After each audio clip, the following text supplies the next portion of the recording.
They will not. All right. Perfect.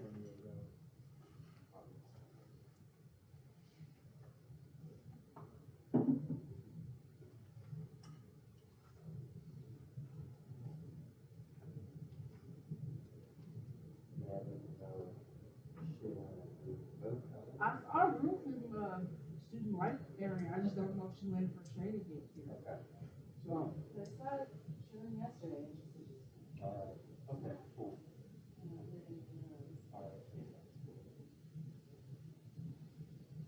Can I ask you a question? Kind of a professional question. Do you work through CIS or another agency? I'm contracted through ASL. AS. ACAS. Yeah. This is an That's acronym. short for American Sign Language Interpreter. Okay. I'm about to submit kind of the official thing for translators, or interpreters to come to a conference we have coming up on February 18th. Okay. I thought I would let you know, since you know Jim like that, if you're available, it's a Saturday from 9 to 3, 9 a.m. to 3 p.m. That request is gonna go in. And that's here in Minneapolis? It's here, yeah, so it's in Edina, and I think it's Christ Presbyterian Church. Thank you. Okay. Good church in Edina, and like I say, kind of a full day, 9 a.m. to 3. The session is essentially, you should know this too, by the way. So coming up on 2 Saturdays, from 2 weeks from Saturday, February 18th. So there are 2 main sessions, and then 1 breakout session, and then like just casual interaction every month. So I think that Ruth is out of town, so then Sharon is coming. And I think 2 interpreters would probably be ideal, so you're. Yes. If There's it's no way over- you're going to do all of them. If it's over an hour, hour and a half, Yeah. you need to. Yeah, for sure. So, anyway, just thought I'd let you know. Thank you. That's an option. Look for it coming through the wire, however they alert interpreters. Yeah.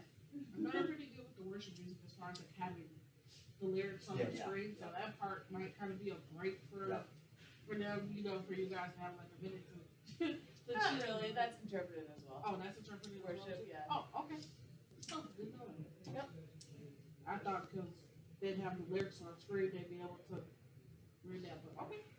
It helps, but even like the pace of the music, the beat, if it's Okay. slower or if it's faster. Oh, okay.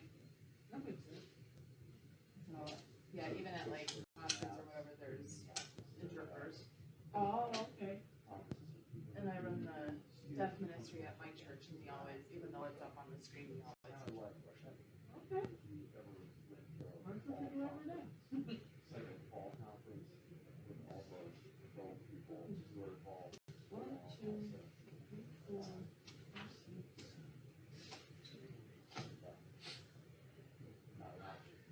Hello. Oh, yeah, all right.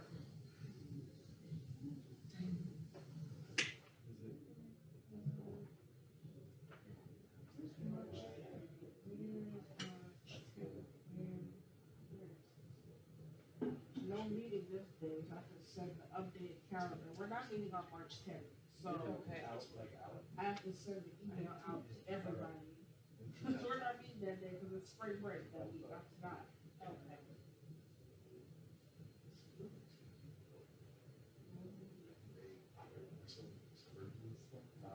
There's just still be one day meeting, but as far as the Friday, we're gonna go on Friday.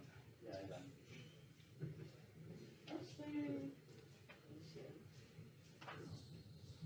there they are.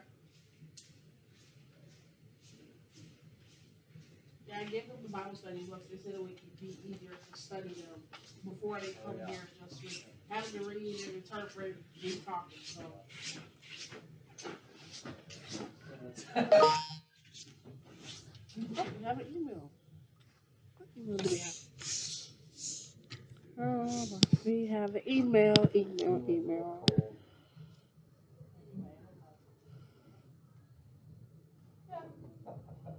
first class. It was cold. Very cold. The beds were right on top of me. Oh.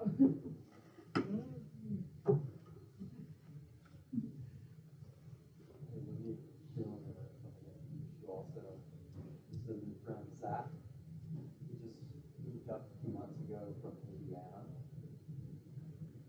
And he was a friend of one of my good friends. He's working in the area that he lives downtown.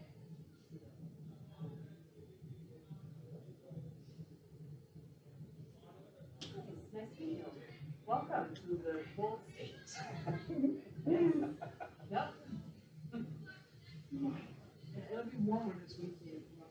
For today, you get to experience some freezing cold temperatures in lovely Minnesota.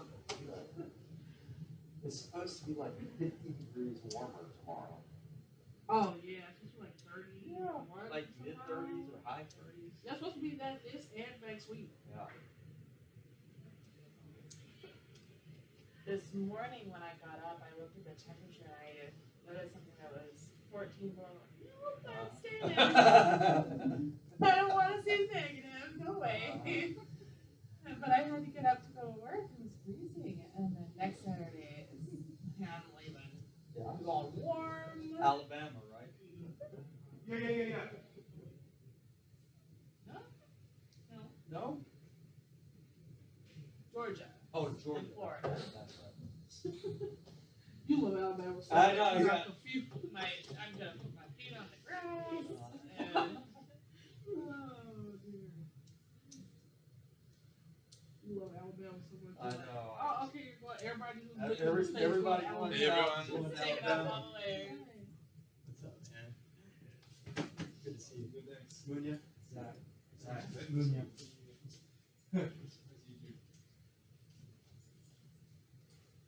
How's everyone doing? Cold! Cold, huh? We're Yeah. cold. How are you doing? I'm surviving. I'm surviving with this cold thing. I mean, it could be worse. So, like, this is kind of warm for me. I've been to school with negative 35 before. So, yeah. Nah, there comes a point where it's Where so was cold. that? When I was in high school, because Minneapolis public schools wouldn't cancel school unless it's like negative 35 or negative 40 below. So, yeah, luckily I live like 5 blocks down the street from the school. So.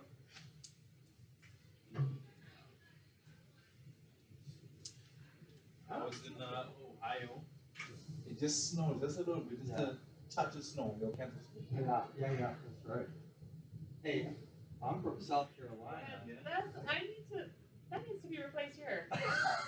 So you're from Indiana, same thing, like if there's just a small amount of snow that grows. Right? I'm not from Indiana. I'm from California. Oh, If there was yeah. ever snow there, The world would end. yeah. The apocalypse is starting. Oh, it's like a big done or something like that. One snowflake and it's the world ending. Up here it's just like, oh, it's the start of winter, yay! And then we get into this type of weather, and it's like, yeah, no, go away.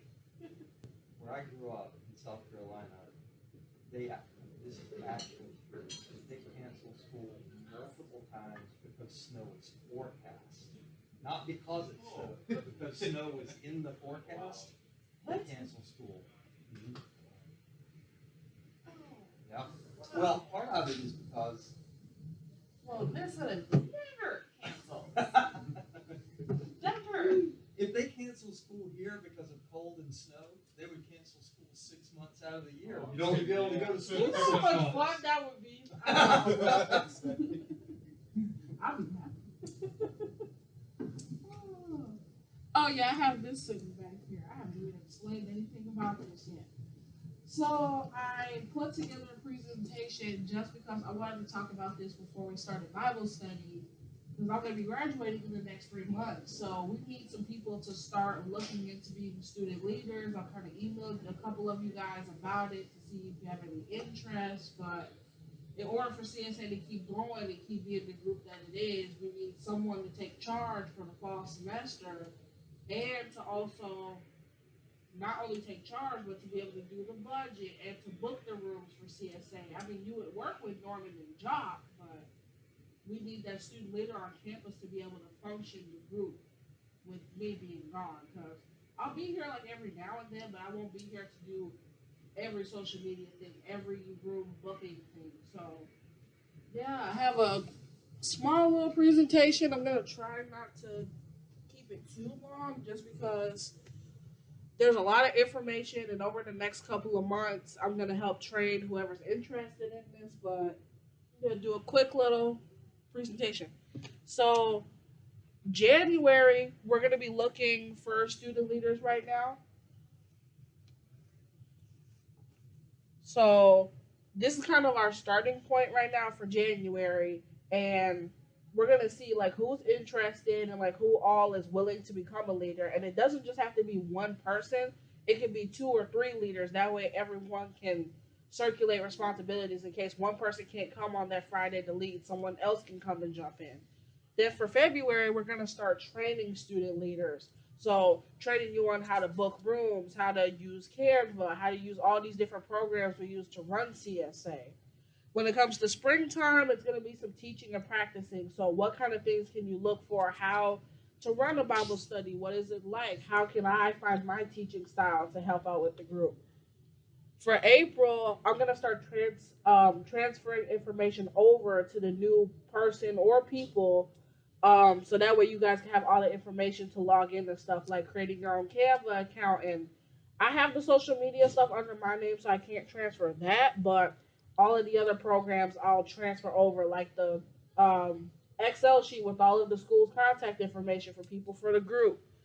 And then May, which will be the end of my time here at Minneapolis College, thanks, Norm. We're gonna declare a new student leader or leaders, and let the group know who's gonna be in charge in the fall, and know who to start contacting instead of me, and kind of transfer over that leadership to the new person. I have a question for you. Sure. So if our CSA requires, is it needing to be a student leader? Yeah, it has to be a student leader per the Student Life and Student Senate rule. So it has to be a Minneapolis College student, and then the club needs to at least have, I think, like 5 to 8 members in the group to make sure it's an active group. So the person, whoever's going to be in charge of being the new leader, has to be consistently trying to attend like the mixers and the fairs to keep up the numbers for CSA, but it has to be a Minneapolis College student in charge. Okay, and then second, the number of students that show up within the group, like how many are required minimum? I have to look at the student life rules again, but I think you need to at least have more than 5 members in your group. I believe, yeah, I think it's at least 5.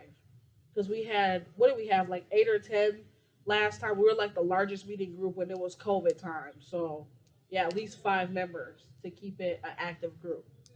Yeah, they relaxed all the rules during COVID because no groups could meet. And so, and then most of the groups have been trying to build back membership. And so the rules may still be down at the COVID level right now. Yeah. And then I sent a couple of you a leadership description, which has like an overview of a lot of the responsibilities of the CSA president. So if you want any more of that information, or if you have questions, my contact info is on that document, and there's kind of all of the things that would be the responsibility for the CSA president.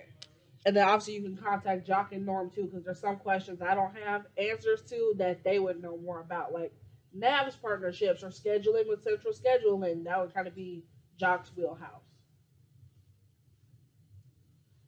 And yeah, there's the caveats I was talking about. So for the student leader president for CSA, they would have to attend weekly meetings on Thursdays with the student senate. And they've kind of been flexible with us just because I'm working with public safety, but it's an hour-long meeting every Thursday from 3 to 4. I'm not sure if they'll change the times or not, but you'd have to attend those meetings as well. And they're in person and online. So if you can't come in person, you can join online. And then, yeah, central scheduling, that'll be something that you'll have to handle with booking the rooms or finding a time for everybody. So you'll have to send out surveys or ask people what time works best for them. And then budgets. You'll have to learn the finances of CSA, like what's your starting budget? How can you earn more money for the group? What are the rules of fundraising? So we'll go over all of those nitty gritty details over the next few months.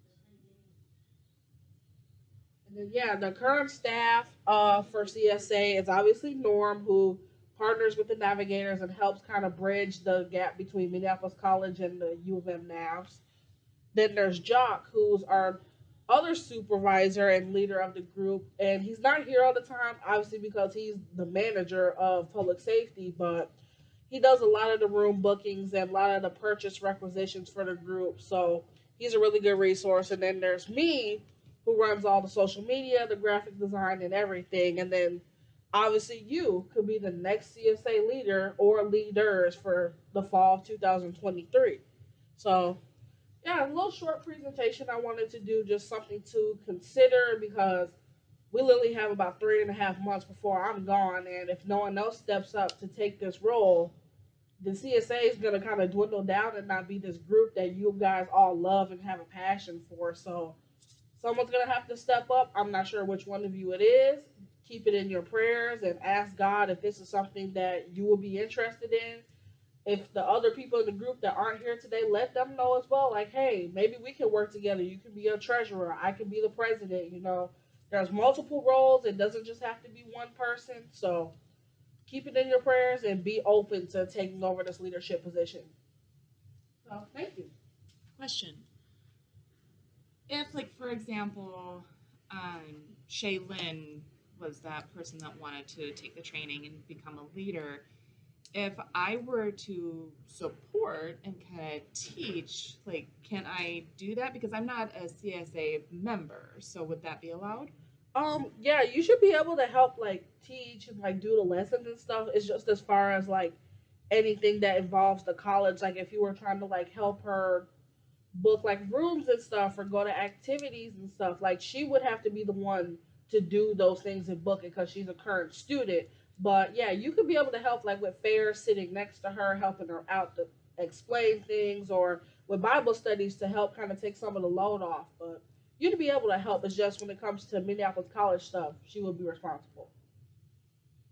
Okay, thank you. Yeah. So that's pretty much the presentation, but we can get started with Bible study because that took a little while. Computer stuff. Okay, yeah, that's.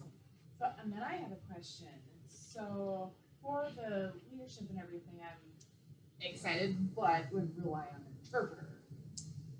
So, like, always needing an interpreter. So, because without that, there's no communication. Mm-hmm. So, that's one thing that I have to consider. So, just wondering how that would work.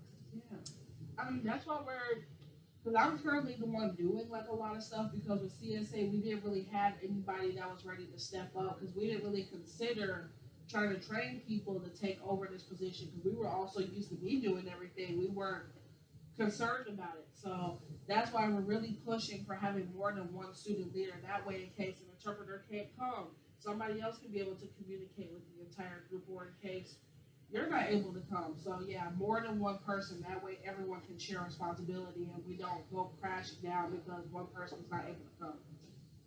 The other And alternative, then also, like, are you flexible as leader? Like, do you mean flexible as like your responsibility? Or no, like, are you the current leader? Yes, I'm the current president of CSA. So I've been doing everything from social media to running the Bible studies on Friday. So I've been going to the tabling and everything. Is that really long? Not necessarily. The events depend on student life and like when they're gonna host things. They let you know in advance when events are coming up. But a lot of times those events are like incentivized, so they help with our budget to pay for conferences and stuff for us to be able to go to. So there is a lot of work that goes into running CSA, but it's worth it, and you just have to manage your time very well and be willing to do what God tells you to do. Yeah, and then just one, I'm sorry to keep No, going, that's good. but you're saying that, so, like, who for fundraising, like, is it out of pocket, or where would we get the fundraising from? Um, Budget? fundraising is based on a lot of school events because there was an event yesterday where you can earn $50. But fundraising is different from incentivized events. Incentivized events are where you attend it and you earn money for the group, and that goes into the budget. Fundraising is where you would have to plan like an event, like selling bakery goods or something, and you would have to earn a certain percentage amount for the group. Because student life would help out with like a certain portion, but you would have to kind of like match that portion that they give you to earn for fundraising. Okay.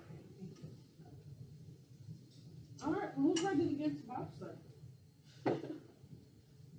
Does anybody want to pray before we start Bible study? Because I know we usually do that. Kind of took time over with the presentation. So I can start and we'll go around, and Norm, you can end it if you want to, because John's not here today. So, all right. Well, dear God, we just want to thank you for today, and thank you for the opportunity of us all being here with the cold weather.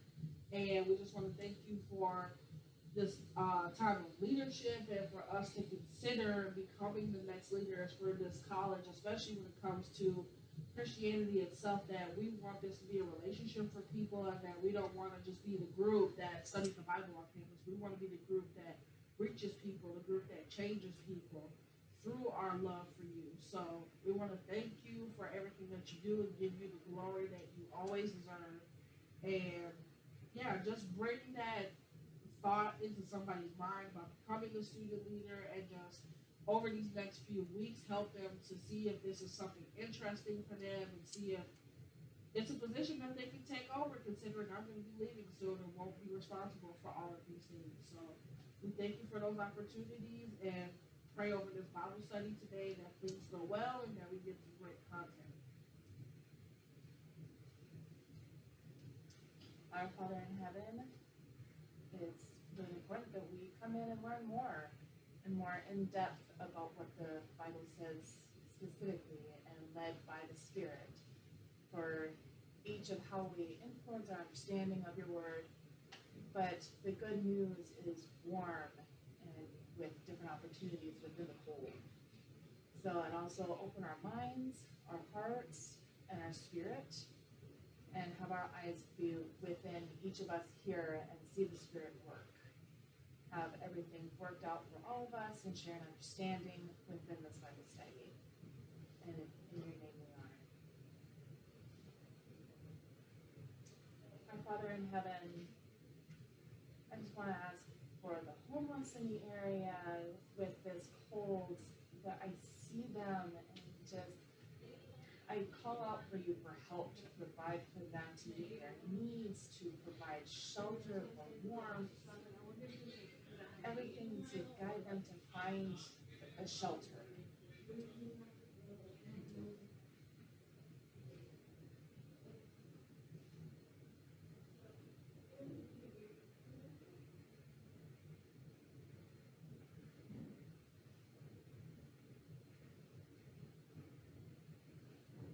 Lord, we are grateful for the chance to be together and to open up your word. I pray for you to open our hearts and open our minds. I pray that you would guide us by your Holy Spirit. I pray that you would help us, Lord, to encounter truth that will change our lives.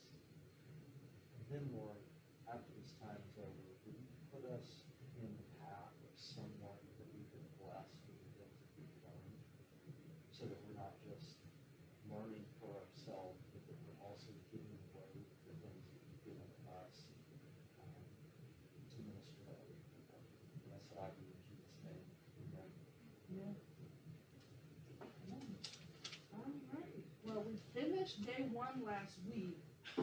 So now we are on day 2, and the title for day 2 is called Just Like Me. And it's going to be on page 16 for day 2.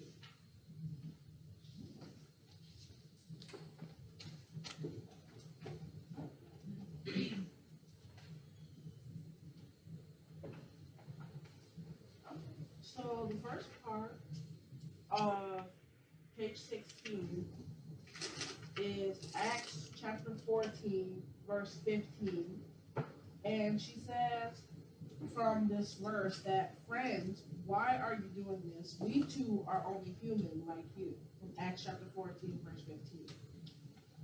And it says, legendary, larger than life, a colossus amongst ordinary men. This is how Elijah is described by many scholars who have written about his place in biblical history.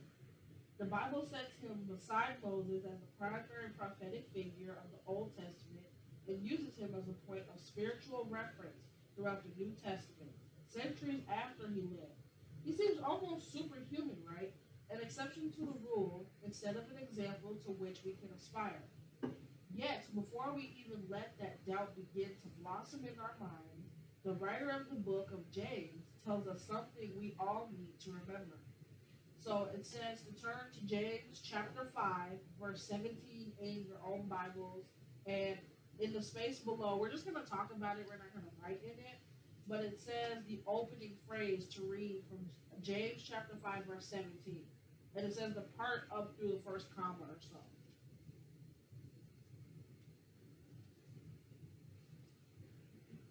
I got it. All right. First part of verse 17 says, Elijah was a man with a nature just like ours.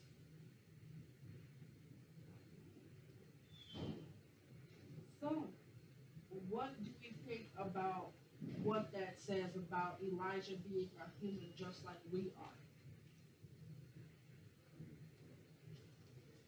are? Well, Elijah himself is natural, like he's skin, like he was born. So that was simple.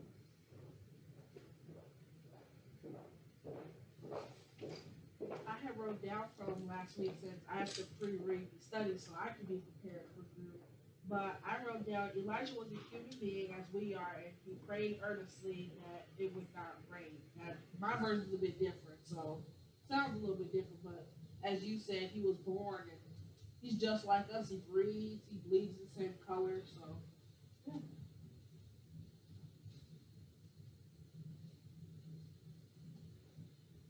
Well, the next part she says, consider the context of James' writing. Why do you think when writing about the power of prayer, he was inspired by the Holy Spirit to include this comment to his original audience, people who held Elijah in such esteem? And I'm going to read this side note that she has over here. It says, James wrote to a community of Jewish Christians who were being persecuted for their faith. As a result, had been scattered abroad out of Jerusalem. They were enduring intense external persecution along with the internal battles of the flesh, anger, vengeance, and the temptation to sin. So with that in mind, he was inspired by the Holy Spirit to include this comment, and his original audience, which was from that little section, people who held Elijah in such high esteem.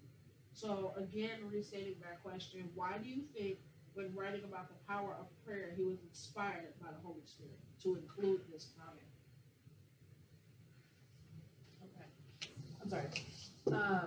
So two different times within the Old Testament and then the New Testament, BC and AD, God spoke to, like, in their life or just like one-on-one with Elijah. So if it was during the New Testament that was established in AD, then it was internal.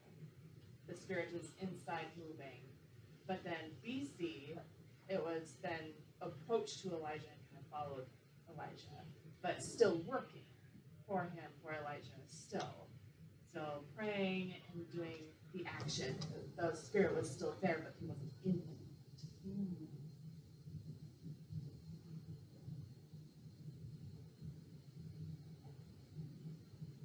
I feel like a lot of times when you read books, context is a very important thing for readers, because if people don't have context, they won't understand what's going on, especially when it comes to new generations reading things. If you're in that current generation, you'll understand because you know what's going on. But thousands and hundreds of years later, the new generation won't be able to understand that in their new kind of environment because they don't see what people back then, they don't experience that now. So to have this context is kind of like a little like usually when people leave like PS at the bottom of a letter, it's kind of like a quick side note of information that you wouldn't have had if someone didn't remember to put that in there. Okay, so like a little bit more. Just wanting to add, I love about Moses, chapter 5, the 5 books, especially the 4 that he wrote. But one he didn't because he wasn't born yet in Genesis. So then it's looking through, like it's the metaphor. So like Moses couldn't see that. He couldn't see Genesis. He wasn't there. But the 4 books, he was. So then as he's speaking and writing, like everything that happened with those chapters, like before, he couldn't see that. But then afterwards, he could. So, but he didn't set up the law in Genesis of everything that happened. And so what they showed within the society, their understanding, their behavior, the punishment, consequences, was theirs. And then starting from Moses and on, so that's like, how would he understand what happened in Genesis at the beginning because he wasn't there?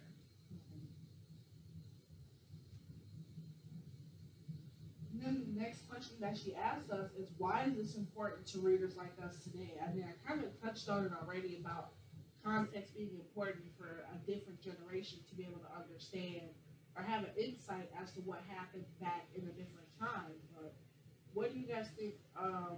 Why is it important for readers like us today to be able to understand what happened back in these different prophets' time?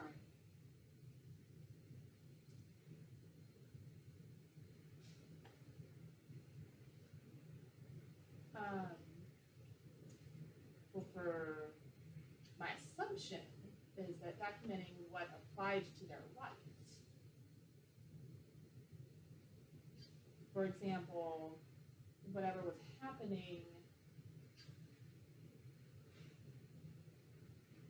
like for example with Solomon, and he drew the sword, or he stole a sword, and then before Goliath, no, that's not Solomon, or David, sorry. David took the sword, but then he used that sword to kill the man who was also having an affair with the girl. So then it applied to different people in their experiences. So like with my experience with lust or what happened, it can kind of match what I'm going through. So it applies in the Bible that can also apply in my life, so that I can learn from their context. There's a tendency when you look back on figures in the Bible is to assume that they are much greater. They have greater faith. They had a greater experience of God in some way. And so what they do, there's no way that somebody like me could do. But what James does in his little comment is to say, Elijah's just like Ruth. He's the same kind of guy. Elijah's just like Ruth. We're all the same. He's just a man. But, he accomplishes great things.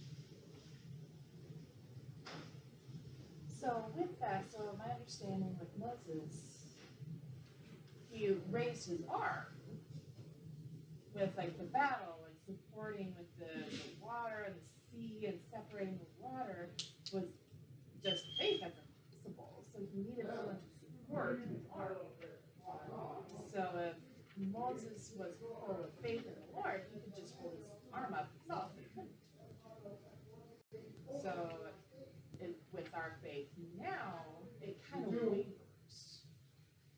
So sometimes it's not the same, just naturally. I mean, human being, naturally, that's just natural. But I understand like faith, but it says faith without works is dead.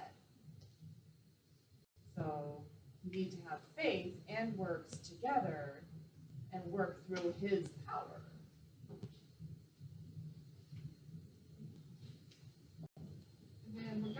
to page 18 because what she says below this is kind of like a personal story, so we can all take that on our own time to read it because it's kind of just like her take on how she feels that context from James applies to her life. So we're gonna go over to page 18.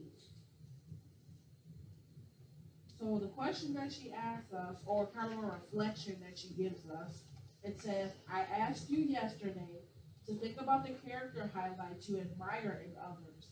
Consider whether you inadvertently put any of those people on a pedestal.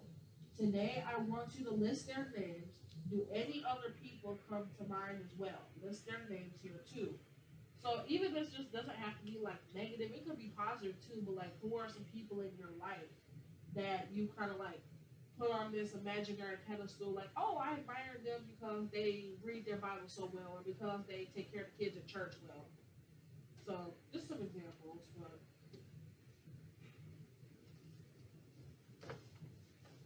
So I look up to like the Ten Commandments. Those are powerful and it applies to my life. But just one mistake and it's all of it.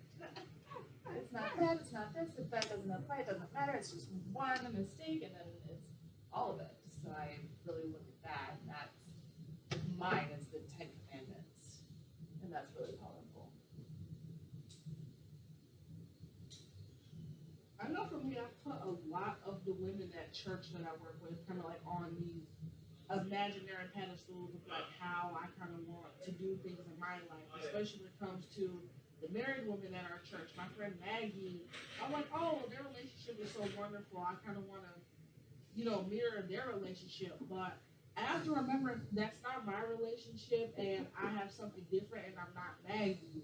But a lot of times I'll compare myself to, oh, Maggie's such a godly woman. Oh, she's like a godly wife. And I'm like, you're different than Maggie and you have to stop comparing yourself to her. But it's such a habit that us women have when it comes to relationships that we look at somebody else and it's like, their life is so wonderful, and like their relationship with their husband is so great, but I've learned recently, even Maggie and Luke have arguments because I may not see it physically like in the church, but at home they have arguments. We were at community group last year and Maggie was arguing with Luke over the smallest thing, but I was so surprised because I was not used to seeing them argue with each other. I'm used to seeing them all happy and the what is it called, the pet names with each other. I'm used to them being like this perfect couple, but when I saw them arguing, I'm like, they're actually normal people just like me, and I don't have to look at them and compare myself to what a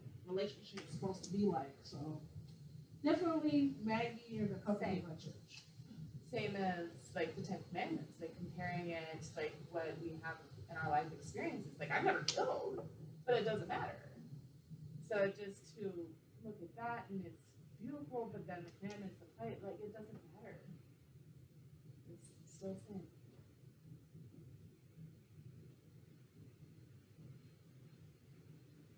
I remember you two on this topic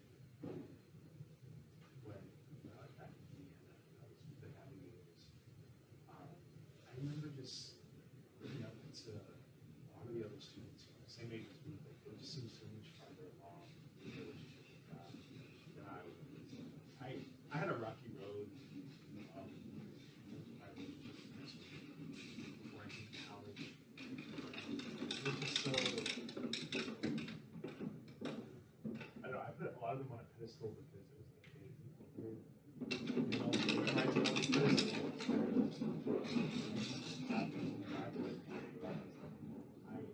I had the capability to do that, but it was hard for me to. And it took a while for me to accept that, and that I'm still on my own path. I'm still on my way. And, just because, like, they may have, like, easier time for that than I do, it doesn't mean that our relationship with Christ is, more or less. And that, even where I'm at, I can still help other people come to Christ or strengthen their relationships.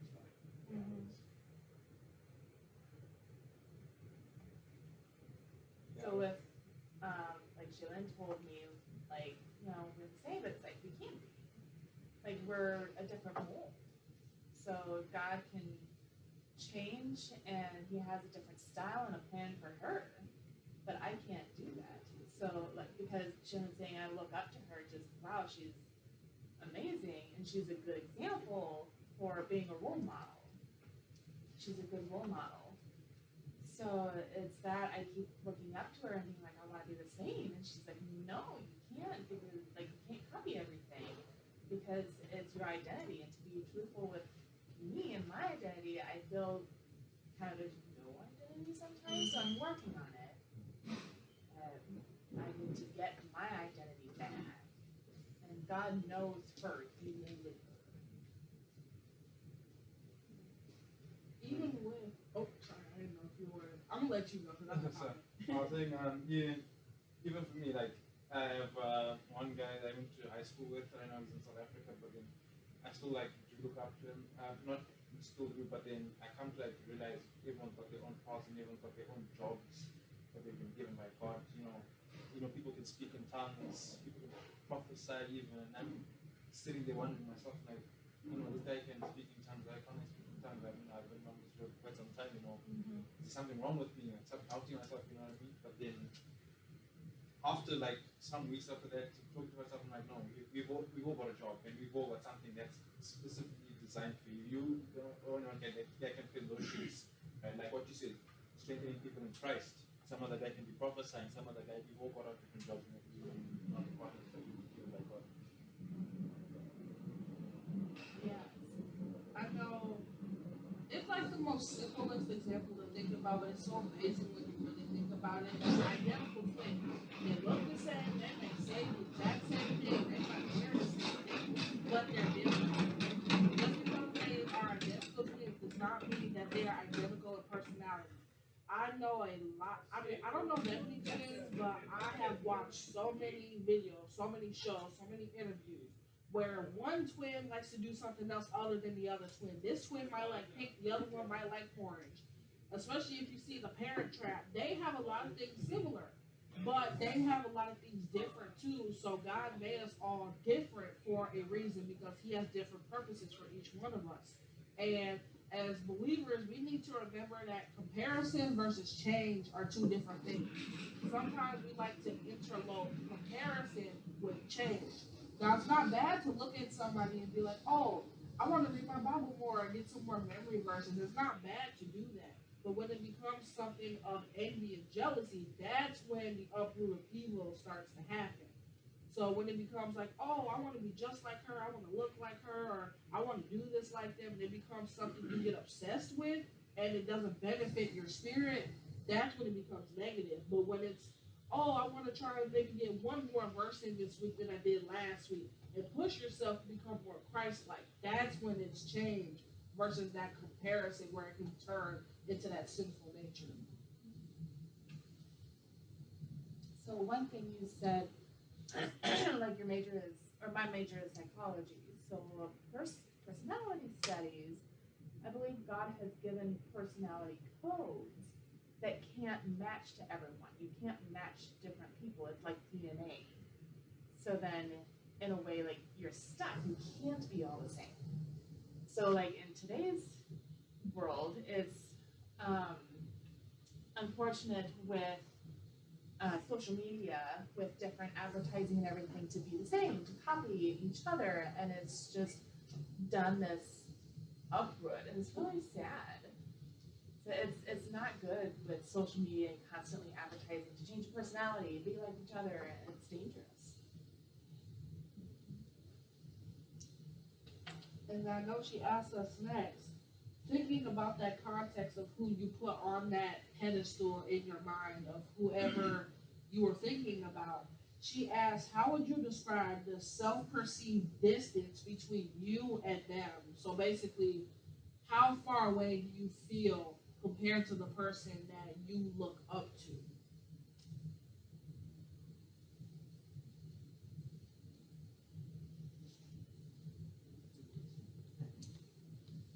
Yeah, I think with Elijah,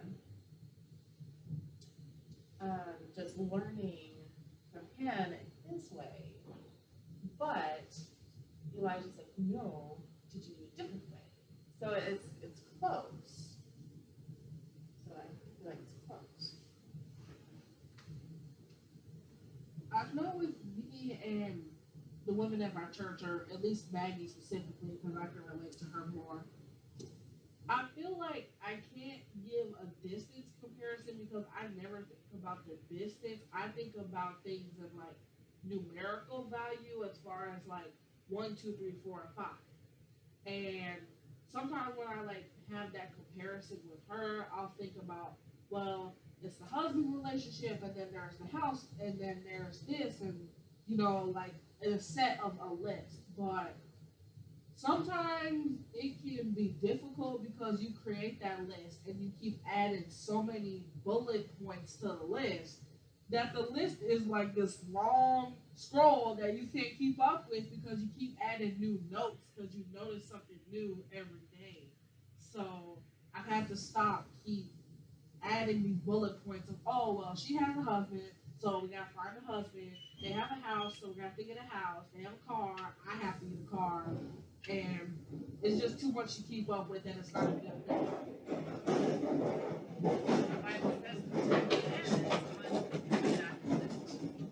Period. But it does, or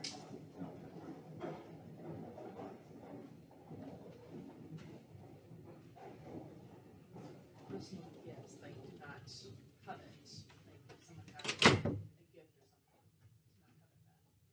do not covet that. I know different versions are, well, I know some Bible versions are different, but I think for mine or my grandmother's, the King James, I think it says, do not covet your neighbor's house.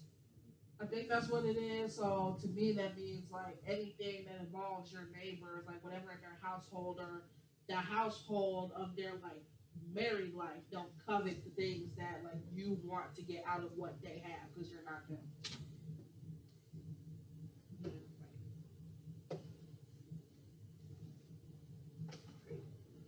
Okay, so the next question that we have to talk about, she asks, how does the high standard you've imposed on them translate to a lower standard for yourself? So kind of like you were mentioning about the students doing like the Bible studies and memory verses and preaching. It's kind of like you had this high standard of them and like seeing this kind of like high life that they had. So it kind of lowered your self-esteem as to like, well, why can't I be like them? So how does doing that kind of impose how you feel based on when you do that to yourself? Well, I remember when I was 21 years old, it's like, I want that. Or like that pastor, it's like, no, you need to grow. Like you will, just be patient. You need to learn. And that like armor. So I see it differently now, seeing that growth and that change. And God provided a seed within my spirit. And just those different seeds, and then to grow and change. And that's applied to my life and my goals that now I understand that we couldn't be the same. And like I couldn't be the same as a pastor. So it's really important to have those spiritual seeds planted and then have those changes. Maybe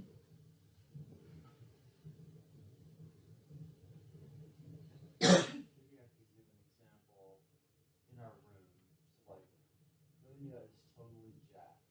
He's strong, right? I mean, the guy's been working out. He's been working out. I'm sorry, I'm laughing because I was like, you noticed that much, you've been paying that much attention, you trying to get the midlife crisis. So I can't look at Munya and go, what, I want to be like him. Like, why can't I have big muscles in my arms, like Munya does? I can't have his outcome. I can't be him.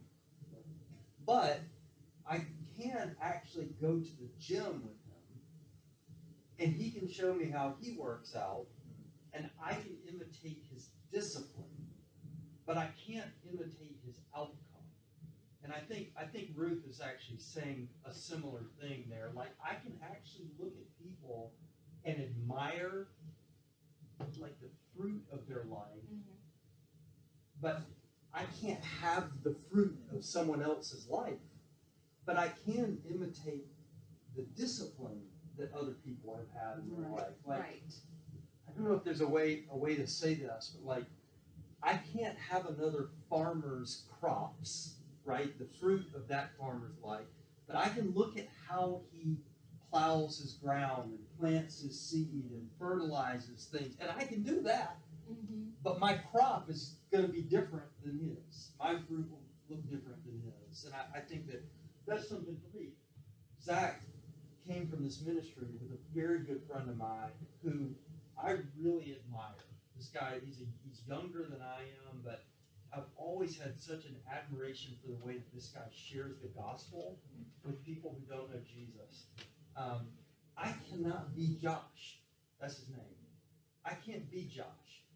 But Josh can actually teach me how he shares the gospel, and I can adapt what he does Mm-hmm. myself. But I can't have his strengths, but I can imitate some of the ways, some of the choices that he's made. I think that's the thing. If I keep comparing myself to people like Josh, Mm-hmm.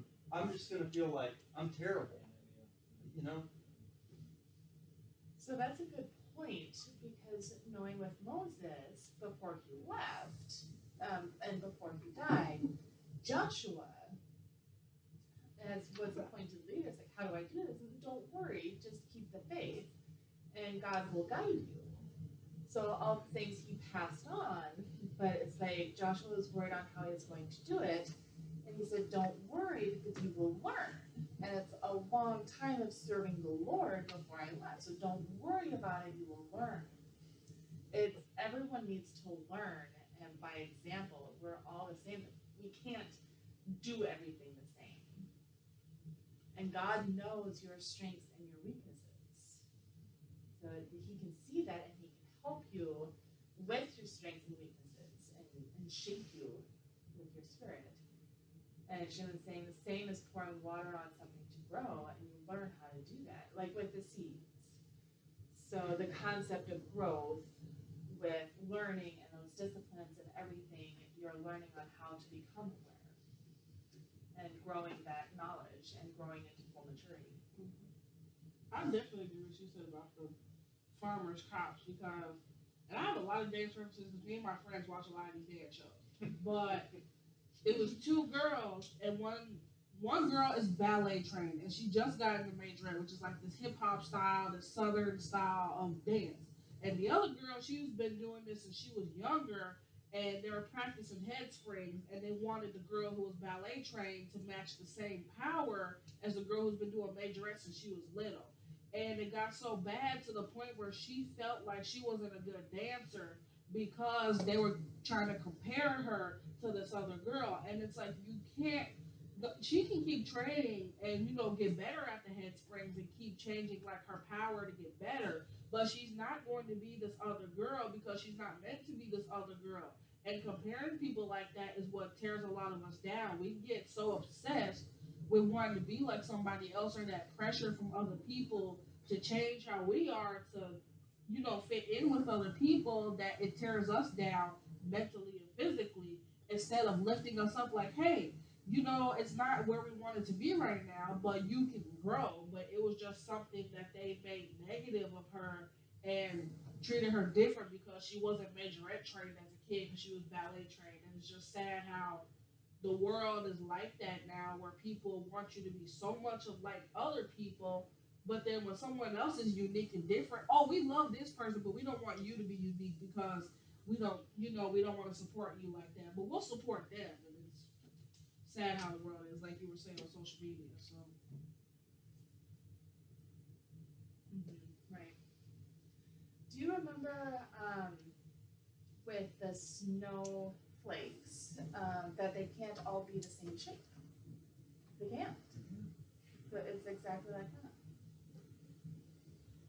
I think. Sorry, I know you're No, trying you're to go good. on. No, I'm reading the notes. I think part of it is we're all unique. We're all different. Part of it too is I am weak. I have weaknesses that are not going away. They're not sin. I'm not talking about sin. I just mean I have weaknesses. There are things that I just do not do well. And the world is not kind to weakness. God is kind to weakness. And the church should be kind to weakness. But I think we have a really hard time just being weak. I was in a meeting yesterday, and I was explaining to my pastor that I was in a meeting. It was my pastor, me, and Christy, who's my wife, and we were talking about a schedule upcoming because he wants me to preach at our church a little more regularly. Well, I had to bring Christy to the meeting because I can't schedule my life. I'm terrible with scheduling details. I need Christy to help me with that. And I told the pastor that. I said, I have absolutely no ability to plan my life. I could not plan my route out of this room. I mean, I just a terrible weakness of mine, handling dates and details. Ruth knows this, Shaylin knows this. I forgot to send Ruth the video that I told her I was going to send her. That's how bad I am with details. I can tell you at 2 o'clock, yes, I'll send you the video, and at 2:10, I've completely forgotten it. You know? Well, that's not sin. That's just terrible weakness. You know what I mean? It's just a weakness that you just have to say, it's just me. I mean, I can grow a little bit stronger, but I'm never ever going to become that guy who can just kind of nail all the details. Well, after the meeting, Christy said to me, I've rarely met anyone like you who is so comfortable with your weakness. And I said to her, I don't know that I have any other choice. I mean, I can't make it go away, but I think there's something to that for us. Like, I can't look at people in their area of maturity and say, I'm a nobody because I can't be like them. You can't do that. Yeah, and 2 examples, like the biggest weakness like that we have is David, King David, and also with Samson. I mean, he was strong, but he had weakness. So he was really strong, he was amazingly strong, but at the same time he was weak. And then with David, his weakness was the affair. So he was fascinated with this, but then he killed animals, he challenged, but he was weak for a woman. And then with Samson, he was weak with his hair. His hair was his weakness. So, and then he could figure everything out and different riddles and everything, and just the woman would start crying, have pity on me, and then finally he told her that it was his hair, and his hair was his weakness.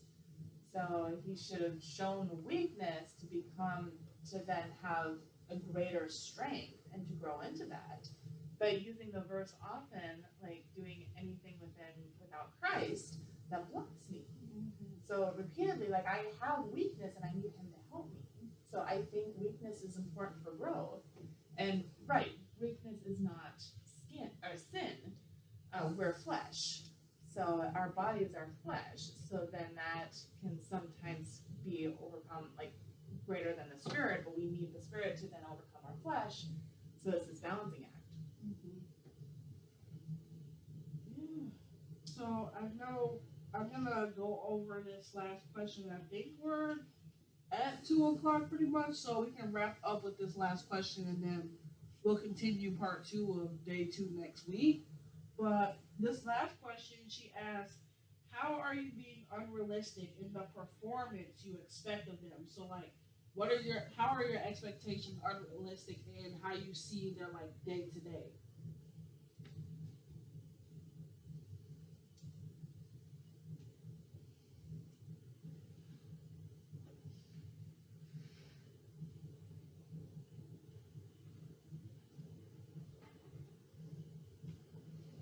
So when I watch something with like all the celebrity pastors, so like Joel Osteen, he's really famous, but then the Bible doesn't say that, which I've noticed. So it's like who he is, like mentions name, like he's a really famous name, but he's not perfect. So comparing that with the Bible and what shows humility. So, but the Bible's not rich. And he's rich. I mean, he's big, he has a huge church. But then the Bible is only 12. Like 12 disciples, a small temple. So that comparison and knowing this process of going through different things in his life, Joel, he's not really a good example of a Christian. Where Christians learn every day from examples in the Bible, and that's true. So that's my comment. I know how I mentioned earlier about Maggie. I know my expectations can be unrealistic and like seeing them as this perfect couple because I should never have this image that they're a perfect couple because nobody is perfect on this world. But my version of perfection is what I see in them. I know when I first started becoming a Christian or believing in Christ, when I used to see my Sunday school teacher, I thought you was this woman of God, this like perfect like wife. I was doing it with Miss Angelica too. But I recently learned that her and her husband unfortunately are not together anymore and that she's not part of the church, sadly. And I was so surprised because I got it. But I was so surprised because I was like, hi. Hello. Hey, what's up, man? Yeah, I was surprised because I always saw Miss Angelica as like this wonderful woman, this like perfect mom, this wonderful wife, the perfect teenage girls class Sunday school teacher. Until I figured out that she had weaknesses too, that I finally realized that nobody is perfect and that if you have this theme of perfection in your head, you will get disappointed a lot.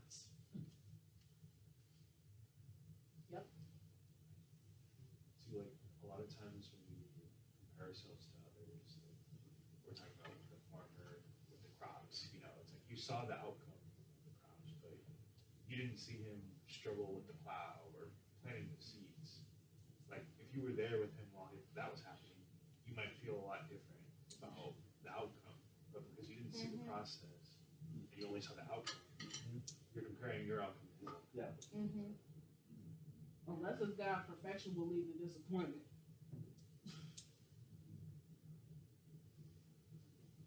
Right. When Jackie kind of came in at the end of the meeting, we were talking about our unrealistic expectations of the people that we kind of put on these pedestals that we like look up to or, you know, idolize. Honestly, because that's what this is asking: the people that we idolize in our lives and how unrealistic what we think about them, like what we expect out of them can be. So. Oh yeah. Well, look at the fruit. We start, you know, we're going through Elijah. We made it through half a verse and 2 pages in our Bible study for the verse. And the Holy Spirit took over. Yeah, Yeah. the I verse love is, when that happens. yeah, the verse is the idea that Elijah was just a person just like we are. We tend to think of him as this great figure that we could never touch, but he's just a person like us. Mhm. And this is Zach, by the way. Zach is his job. I've been called Zach before. Yeah. Yeah, I think, you know, that happens a lot with pastors. You know, they just have a different than other people, but they're human. Yeah. Mm-hmm. It's like everybody else. Well, John, you were saying this too. And so I'm old enough that almost everyone I put on a pedestal has already fallen off of it. I would say that the last significant person that I had up on a pedestal was a pastor. And then I traveled with him overseas with his oldest son. And he is still a great man and a good man. But I realized on that trip, he was just a man. and I realized some of the tensions that he had with his son, and that's what helped me to realize he's just a father. He's not a perfect father. He's an influential leader. He's just a man. And it was good for me to experience that. But I think that the closer you are to someone, I'm thinking of Luke and Maggie too, the closer that you are to them, the more you realize they're good people, but they're not perfect people. And I think that sometimes that even we have to elevate a pastor is actually because we don't know that person. We don't know them at home. Right. You know what I mean? We're not close enough. The closer we get, I think the more we realize who people really are. Well, I like that saying that says, you know, how we all look for this perfect church to go to. Well, the minute you walk in, it's no longer a perfect church. Oh, yeah. One last thing. I was reading it was called like Mental Health and the Church. Have you heard of that book? I've never heard of that book. It's under the DA, and they say that a lot of people within the church have mental health issues, mostly because the pastor and the staff don't understand that. So when they're preaching, they're having these problems, and they have a lot of problems, like ADHD, bipolar, like a lot of issues, and the pastors in the church that are leading it don't understand that. So it feels like this boundary of they're perfect and I'm not. So the church has a lot of problems.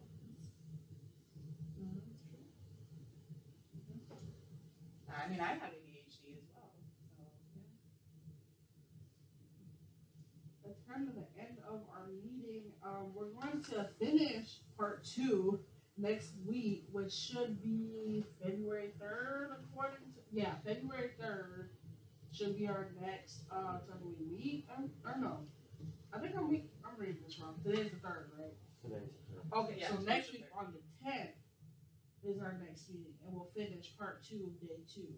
But I have a couple of announcements I want to update people on, just so we can kind of all be on the same page right now. So one of the major ones is the Multiply Conference. That is in 2 weeks from this Saturday. So if you're interested in going, right now with our budget, we're working on waiting to see if our funds come in for this event that we went to recently. So we're asking you guys to pay for the registration fee, and we're working on reimbursement stuff. We're kind of going through the works with some stuff with Tara from Student Life. But yeah, if you're interested in going, you should just be able to like go back in your emails, and I sent the link a couple times, and register for a conference. And then once I know who all is going, like email me and say, hey, I registered and paid for my fee, so we can figure out carpooling and like who all needs a ride and figure all that stuff out. So It's important to let you know going forward, you need to get an interpreter first, and then we'll pay registration. right. Because if it happens to be that we pay for the registration and there's no interpreter, Right, we yeah. can't get the money back. So it can be kind of cool. Right. So I did And that's my concern. That's why I haven't signed up and paid yet. I did register, but I'm not going to pay yet for that reason. Yeah, because I did see the email you guys were mentioning that, so that's why I've been CCing Norm on these emails, because like I said, as Norm is the bridge between Minneapolis College and the NAVs over there, he knows more about that and getting interpreters, because I can't really do that, because that's the issue we had last time with getting interpreters from here to go to the event. So all of that interpreting stuff is kind of like Norm's wheelhouse. So any of those questions will go to Norm. So it needs to be done before 2 weeks. Right, yeah. So we'll keep that note for future. I would also like to mention something on a totally different subject. Sure. Just something to add about the mental health. If no one's ever heard of Dr. Carolyn Lee, she She's a Christian neuroscientist from Australia. And she talks about how our brains were created and how it relates to the Christian experience from a Christian point of view. And she came to speak at our church. She's amazing. It's like, wow. Yeah, I met her in Missouri with mental health. She's really good. I've never heard of her. Well, we're all done for today, so we can all start heading out. And I gotta work on getting videos posted because for some reason, as I was telling Norman John, the camera roll did not save the recording because when I put the SD card in the computer, it just disappeared. And I don't know what happened. I looked all through it. I tried to use my app to like re-save the video, and it was just nowhere to be found. So I'm trying my own personal camera recording on my computer, and hopefully that should save it directly to like the playback media app that it's using. So keep your prayers that we can finally get a video posted to our social media channel because I was so stressed about that camera video. I was so sad. I was like, why did it delete when I wanted to post it? But oh well. That's the way the cookie bounces sometimes. And you making bounceable cookies. I don't want them cookies. I wanted to discuss with you like about something. Okay, one second. I'll see Zach out. Yes, yes. Well, nice to meet you, Zach. Are you a student or? I work in that area. Oh, nice. I'm new to Minnesota. Oh, Yeah, awesome. he came through the Navigator Chemistry of Indiana. Thank you for that discussion. I Where a good friend of mine. Yeah, no problem. got connected. Especially because I'm still getting used to ASL and interpreting. I know we have to start getting people like at least a month or two in advance, especially with NAS being such a busy organization. So besides this conference, like for future conferences, like whoever is going to be in charge for CSA for the fall, yeah, we're going to have to make sure that whoever's going to be the new leader knows that we need a really lengthy time in advance to get interpreters scheduled just because NABS is so busy and it's not coming through our organization here. Not too much goes on. Bye guys, we're done with the meeting.